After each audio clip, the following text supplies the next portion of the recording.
Welcome back to Whisky Whims with me, Stuart. Today we've got an Old Pulteney hand fill, and yes, it's a sample. This is a split bottle. It's 17-year-old. It's 63.2% ABV, and it only cost £99, which in this climate and for a hand fill at that age, I think is pretty spectacular. It's Ex-Bourbon. I don't think you can get it anymore, as these hand fills have an overturn, or if that's the right word. They constantly change them. So yeah, it might not be available, but worth checking at that price if you can still get it at that price. It's worth a look on the auction, I'd say, without spoiling the review too much. But we'll get down to the nose, the palate, the finish, and we'll see if it's a Whisky Win or a Whisky Bin. They used to have an Old Pulteney 17-year-old, an official bottling, the old style, but kind of cylindrical or more oval tube it used to come in. There was a 17 to 21-year-old. The 17 was sub £100, and now it's maybe £200, £300. And her dad, her father-in-law, my fiance's father-in-law, Stevie, my fiance's dad, so my almost father-in-law, Stevie, he's got the 17 and the 21-year-old, and I much prefer the 17. I think the 17's absolutely banging, especially for the price that he got it at. But we'll get down to this and see how it compares. This is obviously a lot higher strength, and it's cask strength 63.2. The official bottling that is discontinued now is 46% ABV, non-chill filtered, no added colouring. And like I said, it's discontinued now. They've replaced it with an 18-year-old. It's not the same. But we'll get down to this then and see what it's like. Yeah, so the nose straight away. There's fennel. There's maybe like kind of quince jelly or quince jam, whatever you want to call it. There's definitely a caramelized or barbecue kind of roasted pineapple, or just grilled pineapple. Don't have to be too specific. There's grilled pineapple. There's a lot of. I don't think I've actually had this in 2 glasses. I've had at least half of this, and I had this in 2 glasses over different occasions. In the Glencairn, the nose is fine. I can sniff that right in, and yes, there is a little bit of ABV present. You can tell it's high ABV, especially with the legs just clinging. They don't seem to move. It's like slow motion.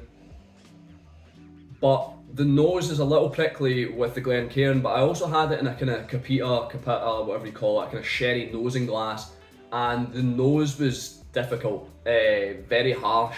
So on that occasion, I added water, but in the Glencairn, I don't think it needs water, and I'm not going to add water. I'm not going to review it with water because I'm actually enjoying it the way it is at the high 63.2%, which is fantastic. You would think that would be too high, but the nose, there's mineralistic elements as well, and I mean kind of pebbles, seashells. There's also a strange kind of, I'm going to link it to a rabbit's hutch, or like a rabbit's little shed thing. It's basically dry hay, but yeah, that kind of dry grass, maybe some rabbit piss as well. No, there's definitely not any, there's no feces or urine smell, but there is this kind of dry hay, kind of as if it's been lived in, a little, I don't know how to describe it, just a little warm, a little almost fusty, almost, it's a weird smell, but it's kind of like that, like a rabbit's hutch without all the nasty stuff. There's a little fruit fly wanting to smell it as well. So yeah, I'm getting that. There's definitely a maritime feel to it, which I just think is obviously a cop-out, quite easy to say. But there is a kind of sea saltiness, and like I said, those mineralistic aspects, whether it be the pebbles, the seashells, and anything else. Creamy, yes. Yeah, it's thick, it's full. It is a little sticky as well. We'll get down to the palate and see what we've got there on the palate.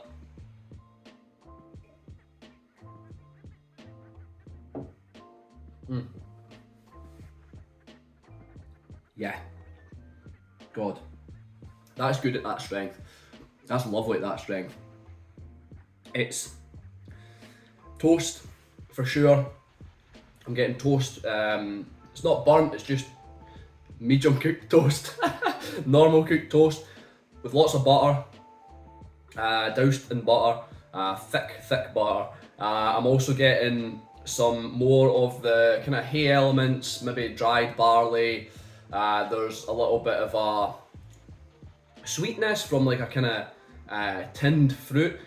I don't think it's a specific tinned fruit, like apricots or peaches, but more of the possibly just the syrup, the kind of preservatives that you get in that tinned fruit. I'm sure it's some sort of sugar and syrup to preserve it. So I'm getting that there, quite sweet. Pineapple cubes as well to tie in with the nose, the kind of roasted pineapple. I'm getting pineapple cubes on the palate. There is a touch of a kind of bitter element, like I said, the toast. That kind of brings a little bit of a savoury element to it. We'll see what else there is.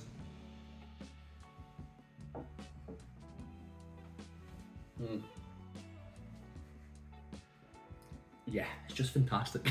It's just a solid whiskey.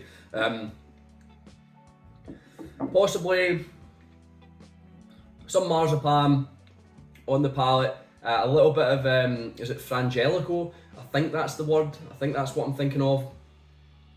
Something like that. I've actually not taken any notes for this. I've had this over several days and a couple of weeks, allowing it to open it up. And I've let it sit in the glass for a while to open up as well. And it does benefit from that oxidization, if you will, just opening up a little bit. But yeah, a really sweet dram. The finish is predominantly creamy vanilla, possibly a little bit of kind of burnt custard. Yeah, like you've maybe just overcooked it a little bit. It's a little bit crusty on the bottom of the pan. I think there's definitely this kind of burn element through it. Not necessarily smoky, but more charred. Possibly a charred cask. I'm not sure. I'll put as the thumbnail the bottle of the whiskey on the thumbnail, but all it says is Ex-Bourbon on the label, so it doesn't actually state if it's been charred, but I would hazard a guess that there's some charring involved there. It doesn't look particularly cloudy with char, but I could be wrong, but that's what I'm getting. What else in the finish? It's long, it's warm, it's heating you up. Flavour wise, I think it's quite one-dimensional in the finish. It's not too complex, it's just really that creamy vanilla, possibly the burnt custard, the burnt kind of element to it. There's nothing really spectacular about the finish. The nose and the palate are where it's at, and it's just a solid whiskey. You can add water to it, you can chip away at it, open it up to your palate, how you feel. I just quite enjoy the buzz from the high ABV. Sounding like an alcoholic now, and I just enjoy the flavours that come through from the higher ABV, that little kind of fizziness on the tip of your tongue and a little bit of heat just going down the back of the throat, just to let you know it's there. I enjoy that. So we'll get down to the conclusion, the review. Now, and the similarities to the Old Pulteney 17 of yesteryear, if you will, the discontinued version, it's got some similarities. I believe that bottle was a lot more kind of it's put into a direction or put into a category to suit the maritime feel. This isn't terribly maritime or coastal. It's not really got those elements to it. I feel it's more sweet, more burnt, more tropical fruits, more in line with, I don't know, something like Feta Cairn, because I always think of pineapple with Feta Cairn, and roasted pineapple I get a lot from Feta Cairn, so more aligned with that, not a lot of coastal. So it is quite different to the official bottle 17, and obviously this is cask strength, the other one's 46% ABV. Is it better than that one? It's difficult to say because they are quite different beasts, but I still probably just prefer the actual 46% official bottle and 17-year-old that's discontinued. However, this is a stellar dram, and at £99, I believe that's what we paid for it. We did split it, like I say.